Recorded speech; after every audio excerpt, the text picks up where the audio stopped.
What's going on, nerds? My name is Jesse and I am back on the channel for another video. Today it's going to be episode 2 of Reddit fan theories. It takes me forever to scan through Reddit trying to pick out the best theories that I think fit in this channel's schema. So please, if you're liking this series, please drop a like, subscribe to Nerds Rise, leave a comment, let me know what you think about the series. I got 3 theories for you today: Archer, Harry Potter, and John Wick. And one of these theories might be the best theory I've ever heard in my entire life. Like, I think it fits so good, and it's just such, like, it's almost fan fiction level of awesome. So we're going to jump into it. The first one's going to be an Archer theory. If you haven't seen Archer, there's spoilers in here, but you should go watch Archer. It's on Netflix. It's a great show. One of my favorites, actually. So let's jump into it. I'm going to TLDR it for you. Links in the description below, as always, for the theories that we talk about today. This one suggests that Archer's 3 biggest fears are linked to his father. So in season 2 episode Pipeline Fever, which is where they meet the hippie guy who Lana went to college with, he lets her know that he has 3 biggest fears, and they're all right here: alligators, crocodiles, and brain aneurysms. And we don't have any kind of reason why.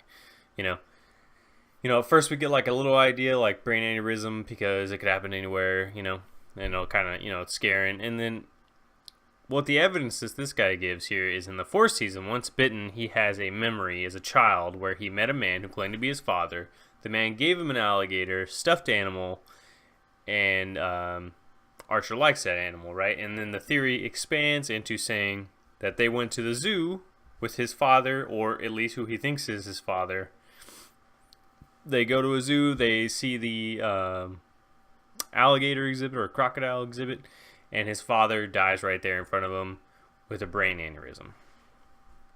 So you can imagine that would make Archer really hate alligators, crocodiles, and brain aneurysms because he saw his father die. And this might lead to why he has blocked out all the memories of his father and he can't remember anything about him. Even though we see little dots here and there in the series of who may be his father, or maybe he doesn't know his father. But I think this one actually links really well because it's supported by the TV show very well. And the only thing that takes me away from it is that it seems like the writers of Archer don't want to go there, which is a bummer to me because I think that the father storyline is such a good one. But I mean, we're like 6 seasons down, or maybe 7 now, and we still haven't gotten there. So I'm hoping one day we'll get there with even a flashback or something just to wrap up that storyline. Or maybe they're just trying to keep it that way until the end. But I do like the Archer fan theory. A big Archer fan. Like that one a lot. Alright. Harry Potter fan theory. We always got to do a Harry Potter fan theory because that's what we do here. Alright, this one says Snape's final act as headmaster of Hogwarts was to save the students. Controversial theory because from what I understand, I love Snape, but I think a lot of people don't like Snape, which I've ran into lately. I was kind of shocked. I made a video on my main channel, you can go check it out, of why I think Snape is redeemable, but in this theory, TLDR here, it says Snape's final act as headmaster of Hogwarts was to protect his students by incapacitating Alecto and Amicus Caro right before his escape. And in this theory, there's a link to a clip of in Deathly Hallows. This is a movie theory, by the way. In Deathly Hallows, where he's like waving his wand as Professor McGonagall is fighting him. So everybody's in the Great Hall. They're all lined up. It's all dark, and then Harry Potter's like hiding in the crowd, and then there's a big reveal, and then McGonagall and him start dueling, and as he's waving his wand around, the 2 people are back here, he's waving his wand around, and then there's like a little motion, and both of them fall over, and he escapes. So the theory is that he didn't want them to fight and hurt the students, so he knocks them both out, and he doesn't want them to escape either, because they've been hurting the students. So what he does is he incapacitates them and then leaves. When I watched the clip in slow motion that the guy left here in the theory, I was actually really in agreement with this. It might be a deflection because there's flames coming here, and he like moves his wand, so maybe he deflected them back that way. But either way, it really looks like he was involved because McGonagall's doing nothing but attacking him, and then they fall down. So I think that that's kind of Snape doing his double agent thing that he does, knocking out them and then leaving, kind of leaving them out to the wolves on purpose, right? So I think this theory like fits perfectly, and this scene right here where he's waving his wand around and shit, man, it looks really, really good. Link in the description to watch the video, by the way. Okay, we are here, the moment you all waiting for. The best theory I've ever seen on Reddit. 110%. Never seen a better theory. Maybe we'll get one in the future episodes of this series. But for right now, best theory I've ever seen. Are you ready?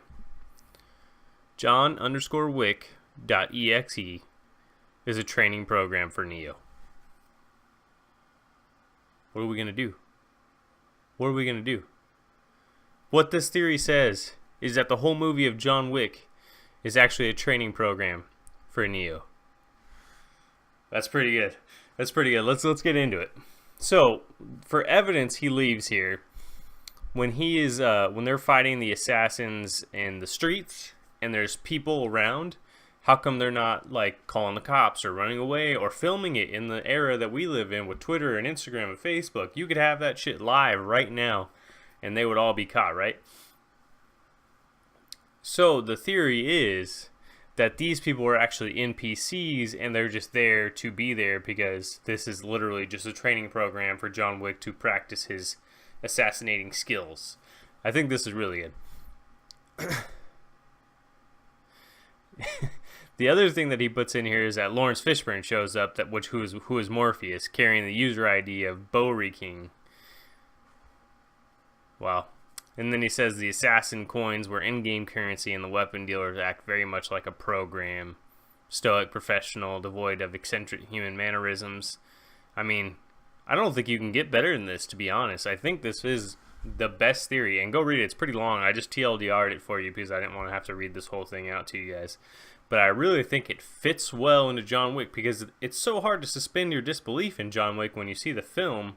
Because there's assassins running around and there's this like underground assassin fucking group of people who are not found out somehow. So I think it fits well. This is John Wick and John Wick 2 that this guy's talking about. It fits well, supported, not really, but I think it's not that far of a stretch because we already have training programs in the Matrix, right? It's not that hard to believe that there is a training program for Neo and that this is what it would be. So I really like this theory. If you like it, please let me know. Show me some love in the comments down below. Let me know what you're thinking about the series. Make sure you subscribe to Nerdsmerize. Like the video, please. Follow us on Twitter, and I will catch you guys on the flip side. Later.